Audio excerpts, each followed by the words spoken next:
कि बच्चे बेटे निगलेक्ट अगर हो रहे हैं, अगर सिर्फ स्कूल जाना या तरबियत का ना होना, सिर्फ तालीम पे तवज्जो देना ही इंसानियत नहीं है। इंसानियत ये है कि दो इंडिविजुअल आपस में बाद में ज़िंदगी कैसे गुजारेंगे। अगर आज वो अपने बाप को खाना ख़त्म करके प्लेट उठाते हुए देखेगा तो वो प्लेट उठाएगा। वो अपने बाप को देखेगा कि चलो बर्तन अगर नहीं भी धो रहा है, कम से कम रिंस करके रख रहा है, तो वो रिंस करेगा। लाइक फादर लाइक सन होगा।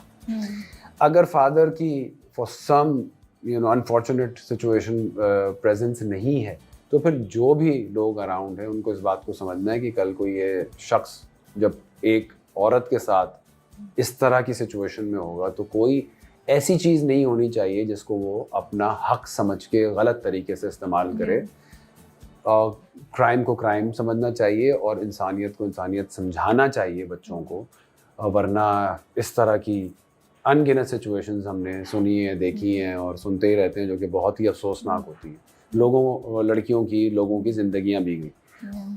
ये कहने के बाद मैं ये ज़रूर कहना चाहूँगा कि इसका मतलब ये नहीं है कि जिस इंसान से ये एक्ट हो रहा है वो हेल्प के काबिल नहीं है या उसको मदद नहीं मिलनी चाहिए, या बाद में उसके ऊपर या उसको कम्प्लीटली रिजेक्ट कर देना चाहिए। रिजेक्ट करें, उसको जो ड्यू सज़ा है वो दें, लेकिन इस चीज़ को भी समझना चाहिए कि आखिरी वक्त तक तमाम लोग जो उसके अराउंड हैं, उसके चाहने वाले, मोहब्बत करने वाले, आखिरी वक्त तक ये मेक श्योर करें कि एक तो वो नुकसान किसी को दोबारा ना पहुंचा सके, ऐसी सिचुएशन में ना डालें, और ये मेक श्योर करें कि वो किसी के लिए हार्मफुल ना हो और उसको वो तरबियत, वो थेरेपी, वो चीज़ होनी चाहिए। एक तो अभी आई स्टिल थिंक कि हमें क्लैरिटी नहीं है कि थेरेपी होती क्या है और उसके फ़वाइद होते क्या हैं, या हम बहुत सारी सिचुएशंस में हिप्नोसिस के थ्रू भी बहुत सारे पास्ट ट्रॉमा को हैंडल कर सकते हैं। अभी इस चीज़ की अवेयरनेस नहीं है। अब्यूज़ क्या है आपकी नज़र में? What do you call abuse? ज़रूरी नहीं कि अब्यूज़ फिजिकल हो, इमोशनल, जुमलों का, बातों का, जली कुड़ी सुनाना, ताने, एवरीथिंग। और ये सिर्फ औरत की तरफ नहीं होता, मर्द की तरफ भी होता। Females are also abused. बिल्कुल 100% बिल्कुल। वही अभी अब जब बात भी कर रहे हैं, जैसे आपने कहा कि वो अपने बाप को देखेगा प्लेट धोते हुए तो कल खुद वो प्लेट धोएगा, और इस तरह की आपने दूसरी भी बातें की। So your thought process is very different from जो हम जनरली देखते हैं मर्दों में, और मोस्टली मैन अभी भी शायद औरत की उस राइट को या मेल प्रिविलेज के इम्पैक्ट को उस तरह नहीं समझ पाते या रियलाइज़ करते जिस तरह होना चाहिए, यू नो, इवन औरतें भी। तो ये आपका थॉट प्रोसेस शुरू से ऐसा था, या ज़िंदगी में कोई इंसान मिला जिसने चेंज किया, कुछ हुआ जिससे चेंज हुआ? बिकॉज आई बिलीव दैट हमारी सोसाइटी मर्दों को उस तरीके से थॉट प्रोसेस क्रिएट ही नहीं करने दे रही जो प्रोग्रेसिव हो। मैं कहूँगा दोनों चीज़ें। ओके। अभी मज़े की बात है, हम अम्मी के साथ मैं निकला हुआ था, गाड़ी में जा रहे थे कहीं, सनम भी साथ थी, तो अम्मी ने एक वाक़या याद दिलाया। हम क्यों, मैं रोटी लेने के लिए रुका। बाज़ार से कम ही लेते हैं, लेकिन इस दफ़ा दिल था कि पता नहीं कौन सा कोई सालन बना था उसके, भाई रोटी बाजार की होनी चाहिए। ठीक है, हाँ, कुछ चीज़ें होती है जिनके साथ आपको नान या बाजार उस तरह के बगैर मज़ा नहीं आता। तो वो अफगानी नान लेने के लिए रुके, तो अम्मी को याद आ गया कोई वाक़या। तो अम्मी, मैं 7 साल का था, उन्होंने कहा, और वो गाड़ी चला के एक होटल पे रुकी और उन्होंने कहा कि मुहिब जाके लाइन में लग जाओ और ज़रा रोटी ले लो। नहीं, लाइन में लग जाओ, जाके रोटी ले आओ। मैं जाके जो मर्दों की लाइन थी उसमें खड़ा हो गया। अब वो उनको पता होगी टाइमिंग कि कौन आने वाला है, क्या है, मुझे तो ये याद भी नहीं है। वो तो उस दिन याद दिला रही है कि थोड़ी देर तो बर्दाश्त करती नहीं वो शायद। तो फिर उन्होंने शीशा उतार के उसको आवाज़ दी, तंदूर वाले को, कि इसको रोटी ज़रा जल्दी दे दो। उस पर मैं नाराज़ हो गया अम्मी से। मैंने रोटी तो ले ली, लेकिन मैंने कहा कि अगर आपने मुझे भेजा है, ये मैं 7 साल का हूँ, ये मेरी माँ बता रही है, मुझे याद नहीं है, आपने मुझे भेजा है और मैं जाके मर्दों की लाइन में लगाऊं, तो इसका मतलब है मुझे फिर ये पूरा करने में वेट करना, वरना फिर आप अपना औरत कार्ड, ये जो आवाज दे के आपने कहा है कि मेरे बच्चे को रोटी तो कहने ये, तो वो सनम को बता रही है, ये 7 साल 8 साल की उम्र में ऐसी बातें भी कर जाते थे ये। तो जैसे फॉर एग्जाम्पल, मुझे क्लियरली याद है क्लास 6 में मैं, अगस्त हुआ है शुरू, और उस दिन मैंने अम्मी से कहा कि आज से आप मेरे कपड़े नहीं धोएंगे। वाओ माशाल्लाह। सो मैं अपना यूनिफॉर्म धोना, इस्त्री करना उस टाइम से कर रहा हूँ। अब ये कैसे मेरे अंदर हो रहा था मुझे नहीं पता। डू यू थिंक अपनी अम्मी को देखते हुए आपको हो रहा था that you wanted to I wanted to help her, या हां आई वांटेड टू, इतना लोड है, काम भी कर रही है, प्रोफेशनल भी है, हाँ। अच्छा ये बर्तन भी धुल रहे हैं, एक सेकंड यार, I can help.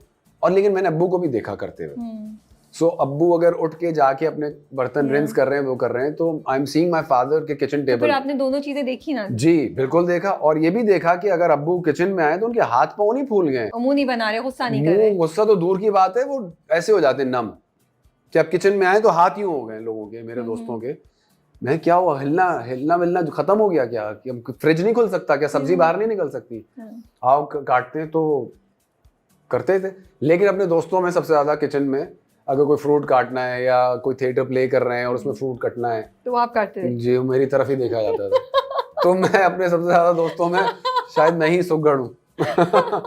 So basically like आपने इतनी कोई खूबसूरत बात बोली है कि वो घर का माहौल है जिसने आपको इम्पैक्ट किया, आपके थॉट प्रोसेस को। उसने आपकी, वो आपको भी नहीं पता चला, शायद आपके पेरेंट्स को भी नहीं रियलाइज हो रहा कि जिस तरीके जी, ये से कहना कि बेटा जरा नंगे पैर नहीं चलो, तो आप भी नहीं चलें, आप बाय एग्जाम्पल दिखाएंगे और सबकॉन्शियस माइंड में वो फिट हो जाएगा।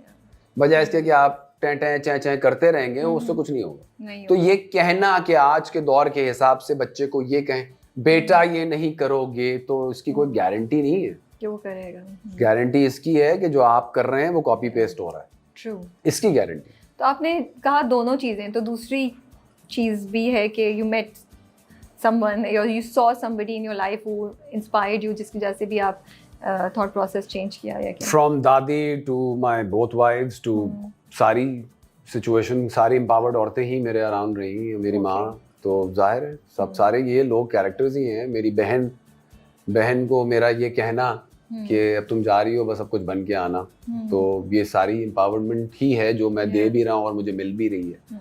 तो यही है, और इसके अलावा कुछ है नहीं जिंदगी में, और क्या करेंगे, इससे ज्यादा क्या कर लेंगे।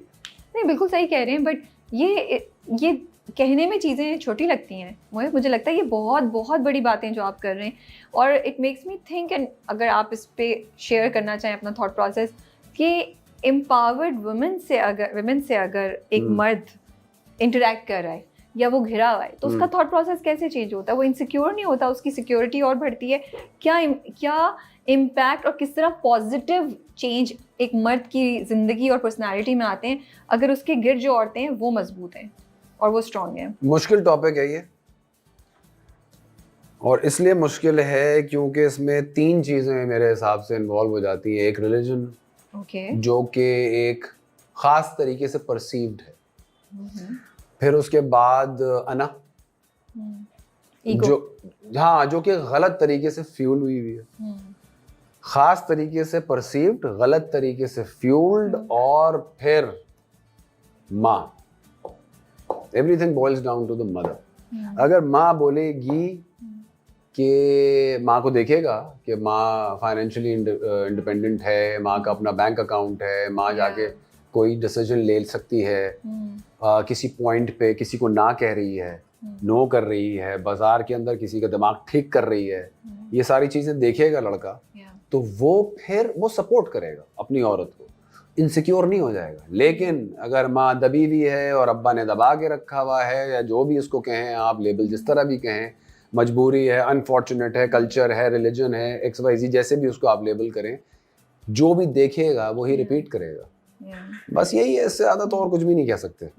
जो और लेकिन ऐसा ज़रूर है कि कोई ना कोई एक ऐसा इंडिविजुअल होता है हर ख़ानदान में जो इस चीज़ को चेंज करने की वो करता है एट सम पॉइंट। मतलब अगर आप ख़ानदान में लीनियज में कह लें चलें, सो अगर इस लाइफ टाइम में नहीं हो रहा या इस जनरेशन में नहीं हो रहा, तो किसी पॉइंट पे चेंज आने वाला, रिबेलियन आएगा। जब बहुत ज़्यादा सप्रेशन हो या कांस्टेंट सप्रेशन हो, तो फिर कहीं ना कहीं एक स्पार्क। लेकिन यूजुअली रिबेलियन औरत ही पहले चेंज लाती है, फिर आगे वाली जनरेशन में मर्दों में चेंज आता है। लाइफ पार्टनर कैसे आपकी थॉट प्रोसेस को इम्पैक्ट करता है? How important it is to have a life partner जो आपको पॉजिटिव सोच की तरफ लेके जाए? अब अगर हम जफ़ा की बात करें तो बेहतरीन लाइफ पार्टनर है इस वक्त हसन के पास, लेकिन अब ये जो आड़े आ रहा है इसकी ज़िंदगी में, क्योंकि हमने शख्स तो बुरा नहीं दिखाया, लेकिन हमने दिखाया कि पागलपन की हद तक वो उसके सेंसेस ऑफ हो जाते हैं Yeah. Because of childhood trauma. तो अब लाइफ पार्टनर अगर आप सॉर्टेड हैं, आप एक अच्छे इंसान